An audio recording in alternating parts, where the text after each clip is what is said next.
Describing how things seem using wia0. You use this grammar to make an observation based on experience. This means an observation based on something you may have seen, heard, or read.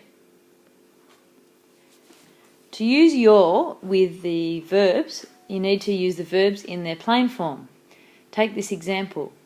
Netsu ga aru you desu ne.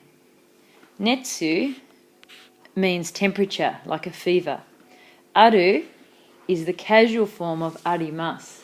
So this sentence means it seems that you have a temperature, or it appears that you have a temperature. Look at the differences here using the verb ikimasu with you desu. There are 3 different sentences and they all have a slightly different meaning using the negative form of ikimasu, ikanai. The first sentence here, if you're talking about someone else and talking about them going to a party, for example, the first sentence, ikanai you desu, implies that it seems that someone is not going. It seems that he is not going to the party. Ikanai you desu. This second sentence, however, if you notice the difference, is in the ending, deshita.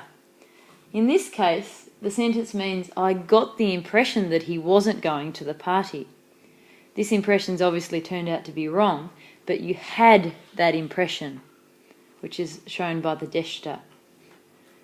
This final example here, the past tense of the verb is in this place here, nakatta.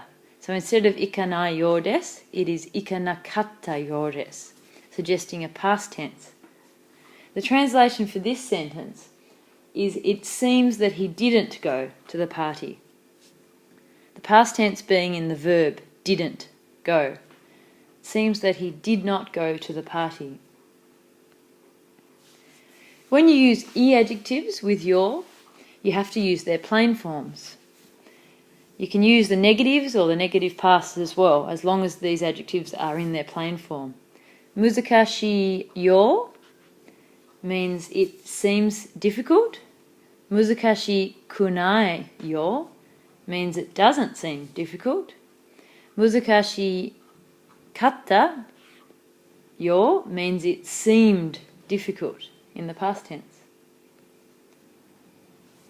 When you use na adjectives, the main thing you need to be careful to remember is to leave the na on when you use an adjective, na adjective in its present form.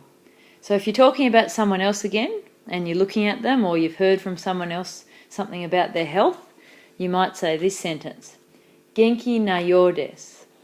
He or she seems well or healthy. This sentence here, genki janai you desu, means they don't seem to be very healthy. And this final sentence, genki datta you desu, means seemed to be healthy or appeared to be healthy. When you use nouns with wia0, you need to remember to add a no between the noun and the word wia0. This first sentence here, inu no wia0, would be used in a situation when you're talking about something looking like a dog. It looks like a dog. Inu no wia desu, or seems like a dog. This sentence here, natsu no wia0, would be in a sentence like, it seems like summer. The weather is so hot that it seems like it's summer, even though it's not. Wia0 and so are very similar. You've learnt so earlier in grade 11. The main thing to remember is that so is mainly used when you're talking about something you've seen and observed with your own eyes. So it seems or looks delicious. You would use so. Whereas wia0 you can use when you've used any other evidence to make an opinion or determine something. So whether you've read it or you've heard it or you've seen it, you can use wia0.